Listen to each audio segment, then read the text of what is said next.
ఒకరికి పెట్టడం నేర్చుకో, దాచుకున్నది నీ వెంట వచ్చేది కాదు.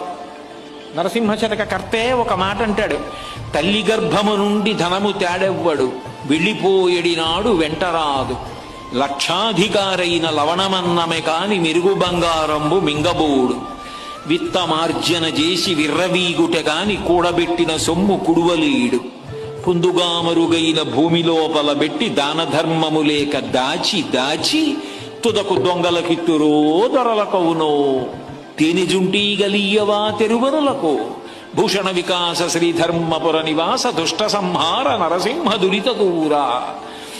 తల్లి కడుపులోంచి వచ్చినప్పుడు తెచ్చుకున్నది ఏదీ లేదు. అమ్మ కడుపులోంచి వచ్చినప్పుడు ఎలా వచ్చాడో వెళ్ళిపోయేటప్పుడు కూడా అంతే.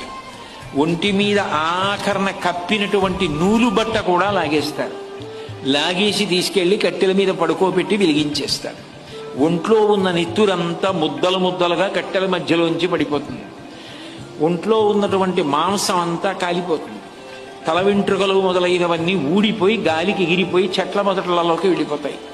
ఎముకలు ఊడి మెల్లిమెల్లిగా కింద పడిపోతే కొడుకు అస్థి సంచయనం చేసి తీసుకెళ్లి గంగా నదులలో కలిపేశాడు. ఏది మిగిలింది? ఇలా ఇలా ఉన్నన్నాళ్ళు చూపించి బోరలు విరిచినటువంటి వాడు తుట్టతొదకు ఏమయ్యాడు? పిడికెడు బూడిదయ్యాడు. ఆయన వెంట